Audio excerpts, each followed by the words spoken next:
Hello, this is Matthew Robert Payne. This is called Grace Causes Breakthrough. It's a tremendous privilege to sit down and share this with you, share this video and share this little sound bite with you. What would I possibly mean that grace causes breakthrough? Do you know that since I was 8 years old I've been saved? I'm 43 now, so that's 35 years I've been saved, and for many of those years I've lived with a weight on my shoulders, a weight of sin on my shoulders that I felt that I would never measure up. I felt that I never did measure up, that I had too much sin. I travelled for years, for 20 years with an addiction to prostitutes, and finally found my way out of that addiction, and then moved into an addiction of pornography. And because of Galatians, it says that any fornicator will not see the kingdom of heaven. I felt condemned and full of guilt and shame with that addiction. And no matter how much I strove to stop doing what I was doing, because it causes shame and guilt, there was nothing I could do to stop the condemnation, the guilt, and there's nothing I could do to stop the sin from happening. I heard Joyce Meyer and Joseph Prince and Andrew Womack talk about confessing that you're the righteousness of Christ in God. And I heard Joseph Prince teach that all my sins are forgiven. My past sins, my present sins, and my future sins are all forgiven.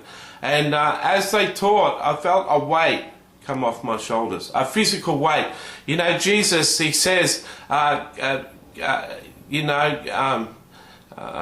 give me your weight. You know, he says to take his yoke upon you. Come ye, all you are weary and heavy laden, and I will give you rest. And I could not enter rest. You know, all these years I could not enter rest. I was striving and striving and striving, and could not enter rest. I don't know if I'm like you, we'll see, but I used to run a prophetic website where we did prophecies online, and I used to do videos and write articles, and I was always busy. I was striving to be busy. I was striving all the time to do something, to make myself feel worthwhile, to make myself feel that I'm worthy of saving.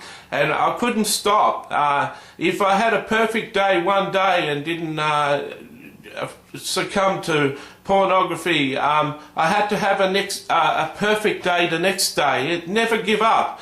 While ever you're under the law and being judging yourself by the law of God, you got to have sinless days to be satisfied. If you're not under grace, if you don't believe that you're forgiven for everything, and your righteousness is the righteousness of Christ, if you don't believe that, well then it's just a life of striving.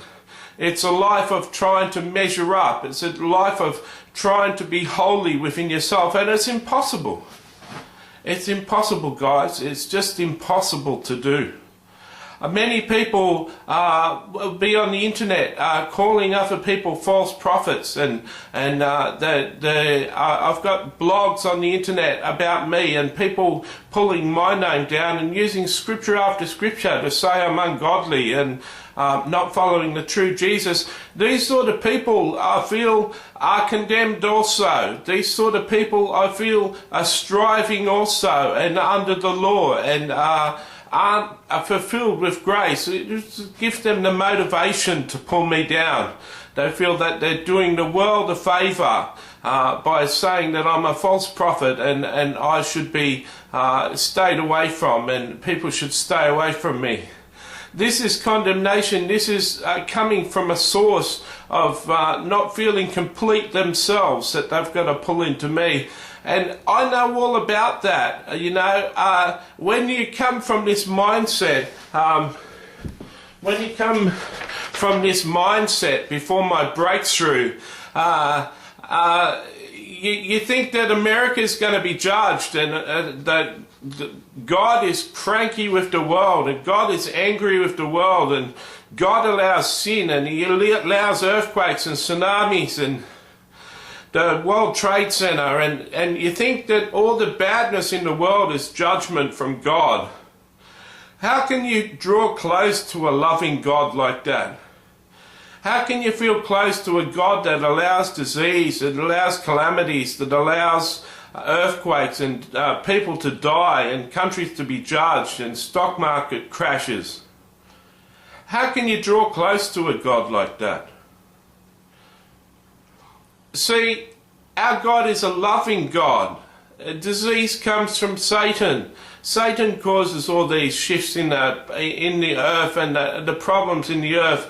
We live and serve a loving God who operates through grace and forgiveness.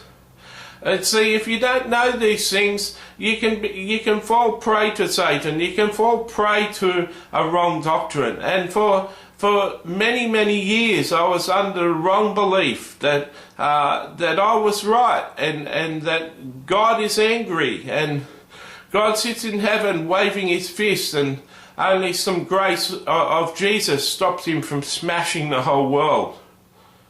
This is the God I believed in. I believed in this God. I believed that the God loved, but He was also angry. Essentially, I was believing in a schizophrenic God. And, whatever you judge God through the Old Testament and how He used to deal with people in the Old Testament, you've got your concept of God wrong. Whatever you have rules and things that you've got to obey to be saved, whatever you've got Jesus plus what you do for salvation, it's the wrong theology, it's the wrong understanding, it's the wrong belief. Paul said to the Galatians, "Who has bewitched you, you foolish Galatians? You started off under grace and now you're adding to it through the law." I had a breakthrough. I'm really glad I've had a breakthrough. I'll list a sermon series that I believe is very good. And it's about 6 hours by a guy called Andrew Wommack. I'll list that in the description tag underneath this video. If you care to watch that, that'll be a lot more detailed than what I've had to say here. God bless.